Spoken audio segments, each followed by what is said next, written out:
नमस्कार, capital TV देख रहे हैं आप। मैं हूं आपके साथ पूजा। उत्तर प्रदेश में 2022 में विधानसभा चुनाव होने हैं। यूपी में होने वाले इस चुनाव और परिणाम पर देश की जनता की नजर है और इसी को देखते हुए एबीपी के लिए सी वोटर की तरफ से एक सर्वे किया गया। सर्वे नवंबर के महीने का है और इस सर्वे में यह पाया गया कि एक बार फिर से उत्तर प्रदेश में बीजेपी की सरकार बनेगी। सी वोटर सर्वे के अनुसार यूपी में बीजेपी को 213 से 221 सीट मिलने का अनुमान है, तो वहीं अखिलेश यादव वाली सपा को 152 से 160 सीट मिल सकती है। यानी सबसे बड़ी पार्टी बीजेपी एक बार फिर और सपा दूसरी बड़ी पार्टी बनकर उभरेगी। और यूपी के इस दंगल में इस सर्वे को समझने के लिए हमारे साथ स्टूडियो में बने हैं कैपिटल टीवी के editor in chief doctor Manish Kumar. Doctor साहब, बहुत बहुत स्वागत है आपका। धन्यवाद। डॉक्टर साहब, सबसे पहले अपने दर्शकों को बता दें कि सर्वे में किन को क्या सीटें मिली है। तो बीजेपी को 213 से 221 का अनुमान बताया गया, समाजवादी पार्टी को 152 से 160, बसपा को 16 से 20 के बीच, कांग्रेस को 6 से 0 और अन्य के खाते 2 से 6। देखिए, मैं सर्वे में बिलीव करने वाला व्यक्ति नहीं हूं। मैं एक ट्रेंड रिसर्च मेथोडोलॉजी का विद्यार्थी हूं जी। और मैं आपको बता दूं कि जो भी सर्वे आता है ये भविष्य नहीं बताता, ये इतिहास बताता है जी। अब पूछे भाई क्यों? सर्वे तो सब लोग चला रहे हैं। ये सर्वे कब का है? नवंबर का है। तो ये सर्वे कितना भी करेक्ट हो, वो सिर्फ इस बात को ही अंकित कर सकता है कि जिस दिन ये सर्वे लोगों से बातचीत की गई उस दिन क्या स्थिति है। अभी तो अलायंस भी नहीं बना जी। उम्मीदवार कौन होंगे ये भी पता नहीं जी। कौन सी पार्टी से कौन कौन सी गलतियां होंगी ये भी नहीं मालूम। जनता के बीच में राम मंदिर सुपरहिट हो जाएगा या फिर बेरोजगारी का मसला आगे आएगा, यू डोंट नो। पल्स लेते हैं लोग भाई, अभी एक सर्जिकल स्ट्राइक हो जाएगा, ये तो सारा सर्वे का सर्वे धरा का धरा रह जाएगा। तो ये इतिहास बताता है। लेकिन जो आपने आंकड़े दिए और उसकी कुछ डिटेलिंग हमारे पास है, तो प्रथम दृष्टया on the face of it ये मुझे तिकड़मबाजी लग रहा है, टू बी वेरी ऑनेस्ट। वो क्यों? उत्तर प्रदेश तो वही है,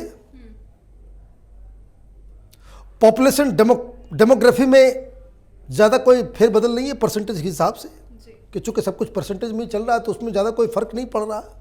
हाँ, एक फर्क पड़ता है कि नए वोटर्स ऐड होते हैं, जो फर्स्ट टाइम वोटर्स होंगे, नए युवा वोटर्स, वो एक अलग फैक्टर है। उसको लेकर के ये सर्वे वाले नहीं कुछ बोलते हैं।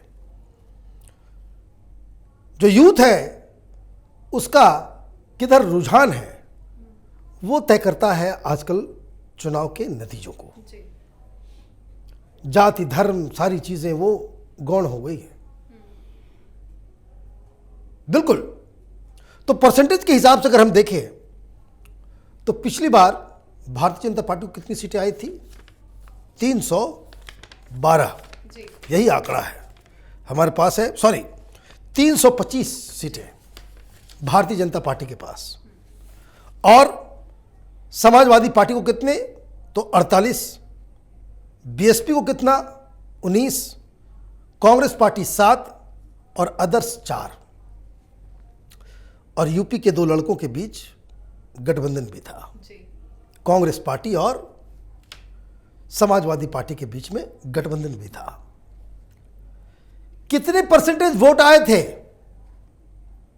ये भारतीय जनता पार्टी 325 सीट तो लेकर के आई, टोटल परसेंटेज ऑफ वोट्स कितनी पाई थी? तो वो 41.4%। याद रखिए, 41.4% वोट पाके भारतीय जनता पार्टी कितनी सीट ला रही है? 325। और अगर इस दोनों को मिला दें कांग्रेस पार्टी और समाजवादी पार्टी जो दोनों गठबंधन में थे, तो 23.6 समाजवादी पार्टी और 6.3 ये कांग्रेस पार्टी, दोनों को अगर आप मिला दें तो ये 30% के आसपास आया। और सीटें कितने आ गई, तो कांग्रेस और इसका मिला देते हैं तो 48 और 7 कुल मिलाकर के 55 सीटें। भारतीय जनता पार्टी 41.7% वोट ला करके 325 लेकर के आ रही है, और इनकी 30% वोट पे सीटें कितने आ रही है, सीटें आ रही हैं 55। बसपा 22% सीट लेकर 22% मत पाती है और सीटें आती है कितनी, 19।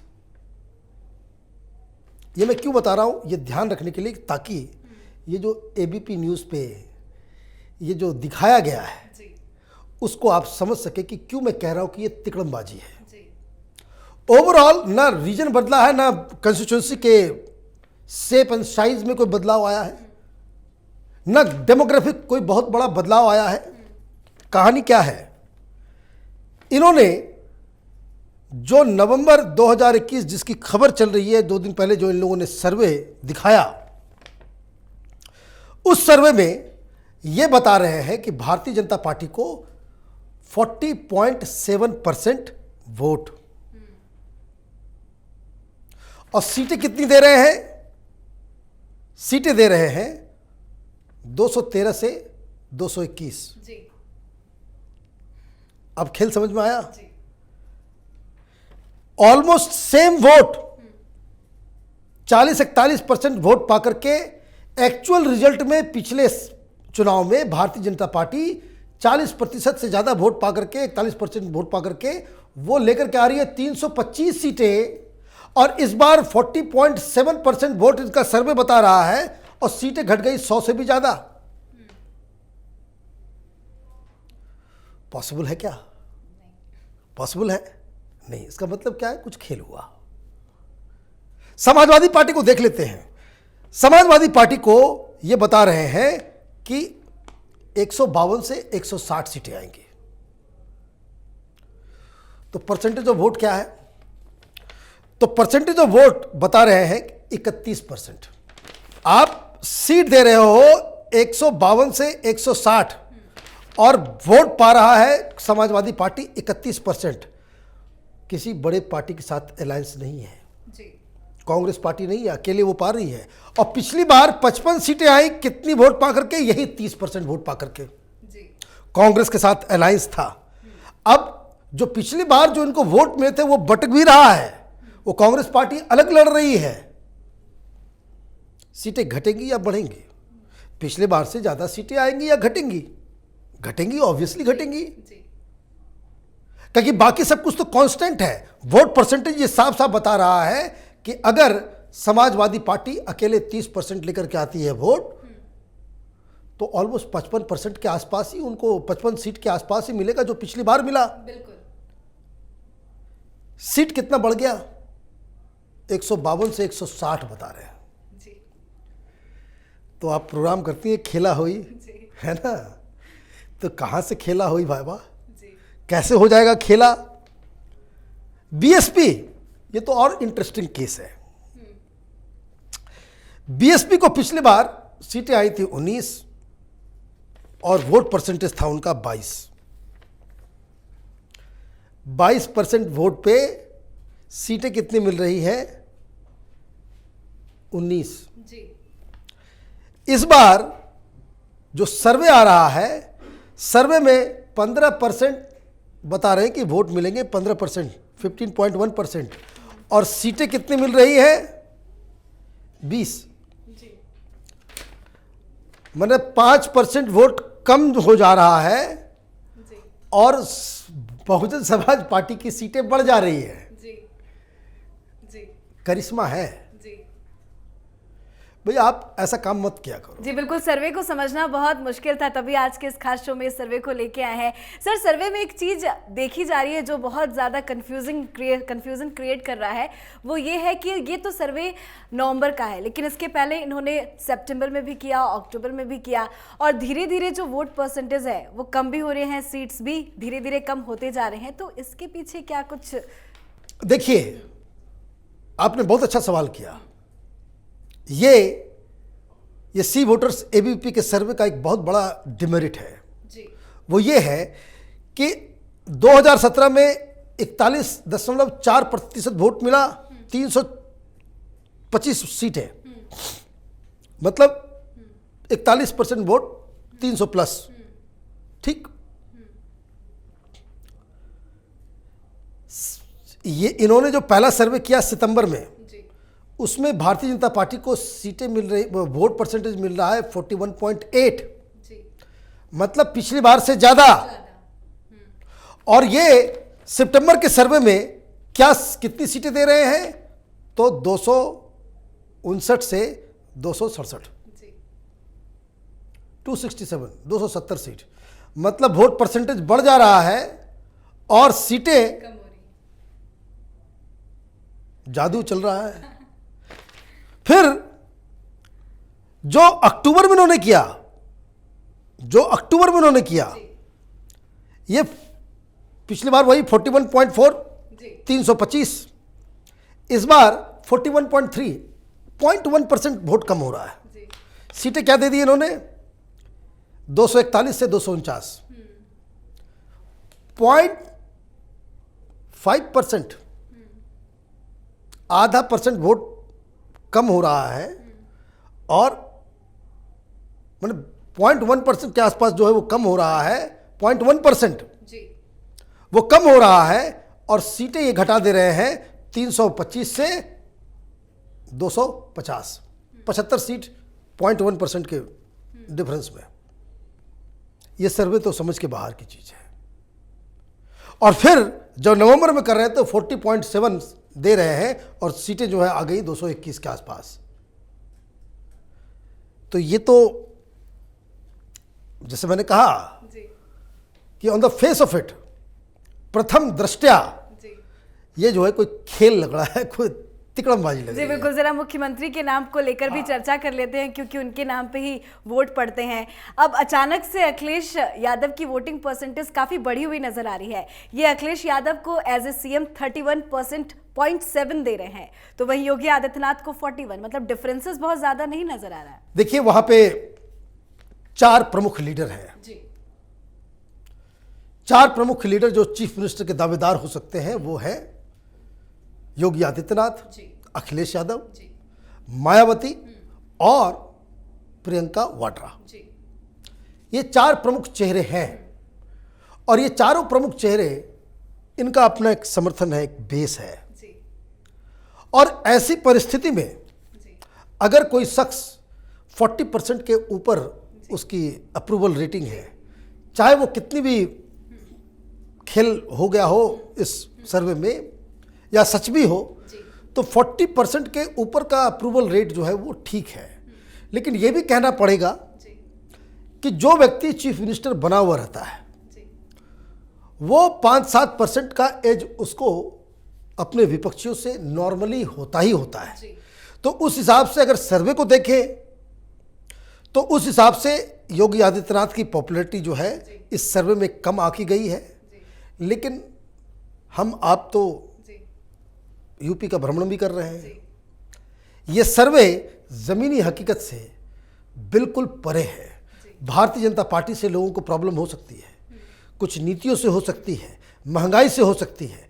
योगी आदित्यनाथ से ज़्यादातर लोगों को दिक्कत नहीं है, वो सिर्फ मुस्लिम पॉपुलेशन में ही वो उस तरह की दिक्कतें नज़र आ रही हैं। अदरवाइज योगी की तारीफ में हर गरीब जो है वो बोल रहा है। जी बिल्कुल, अब जरा मुद्दों पे भी बात कर लेते हैं, क्योंकि मुद्दे भी काफ़ी अहम है। कानून व्यवस्था के लिहाज से अगर वोट पड़े तो 30%, राम मंदिर 14%, किसान आंदोलन 15%, बेरोजगारी 17%, सामाजिक सौहार्द 3%, और बिजली, सड़क, पानी ये सब को ले लिया जाए तो 3%, महंगाई 15%?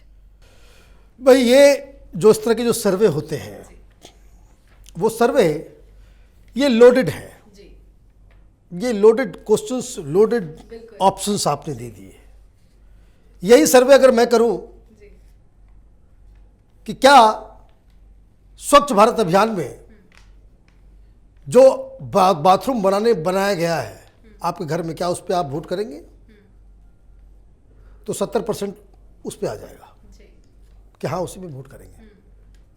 जिन लोगों का पक्का मकान बनाया गया है उस मुद्दे पे करेंगे, आपको परसेंटेज हाई मिल जाएगा। वहां पे लॉ एंड ऑर्डर एक मुद्दा है जो भारतीय जनता पार्टी और जो योगी आदित्यनाथ के रिजीम का सबसे बड़ा प्लस पॉइंट है कि आपने गुंडों बदमाशों को जो है बिल्कुल सेटल कर दिया। अभी भी वो ऊपर चल रहा है। राम मंदिर मुद्दा है ये 13-14% और सामाजिक सौहार्द वो 15%। ये तो समझ के बाहर की चीज है। सामाजिक सौहार्द जो है वो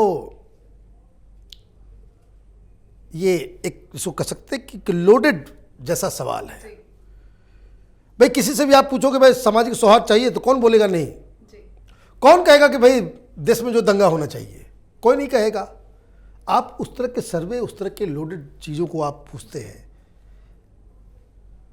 इस सर्वे में ये नहीं है। जी बिल्कुल, पश्चिम बंगाल की राजनीति में भी वो सर्वे देखने को मिला था कि क्या चुनाव का नतीजा रहा और किस तरह के सर्वे आते थे। मैं एक बात और कह रहा हूं, क्या ये सर्वे में पूछा गया कि किसकी सरकार चाहिए? नहीं पूछा गया। अखिलेश यादव की या योगी आदित्यनाथ की? दूध का दूध पानी का पानी हो जाएगा। मुख्यमंत्री किसको बनते देखना चाहते हैं वो अलग कहानी है, लेकिन ये डायरेक्ट क्वेश्चन और ये डायरेक्ट क्वेश्चन लेकर के कैपिटल टीवी की टीम वो लोगों में बहुत जल्द जाने वाली है, जिससे दूध का दूध पानी का पानी हो जाएगा जब जनता खुद कैमरे पे अपनी राय को प्रकट करेगी। चलिए, बहुत बहुत शुक्रिया सर सर्वे को समझाने के लिए। धन्यवाद। तो उत्तर प्रदेश में होने वाले चुनाव पर सबकी नजर बनी हुई है। ऐसा इसलिए क्योंकि साल 2024 के लोकसभा चुनाव से पहले उत्तर प्रदेश का परिणाम काफी मायने रखता है। चुनाव में जीत हासिल करने के लिए अभी से ही राजनीतिक पार्टियों की ओर से ताकत झोंकी जा रही है। सभी पार्टियों की ओर से अलग अलग रणनीति बनाकर कार्यकर्ता चुनावी मैदान में उतर चुके हैं। ऐसे में 2022 का दंगल है काफी अहम, क्योंकि जो जीतेगा प्रदेश उसी का तो होगा पूरा देश। यूपी चुनाव से जुड़ी हर बड़ी खबरों के लिए देखते रहिए कैपिटल टीवी उत्तर प्रदेश, और कैपिटल टीवी की तमाम छोटी बड़ी खबरों के लिए देखना ना भूलें कैपिटल टीवी का ही channel capital TV Uttar Pradesh. नमस्कार। 2 साल पहले शुरू हुई एक मुहिम, मीडिया में एक नया आंदोलन, शपथ झूठ को बेनकाब करने की, संकल्प सच को आप तक पहुंचाने का, और इस क्रांति को मिला आपका साथ। हर दिन हमसे जुड़े लोग, 10,70 करोड़ से ज्यादा दर्शक हमें देख चुके हैं। अब है आपकी बारी। उत्तर प्रदेश में नए आंदोलन की तैयारी। आपका कैपिटल टीवी अब और स्पेशल और fresh. Capital TV Uttar Pradesh.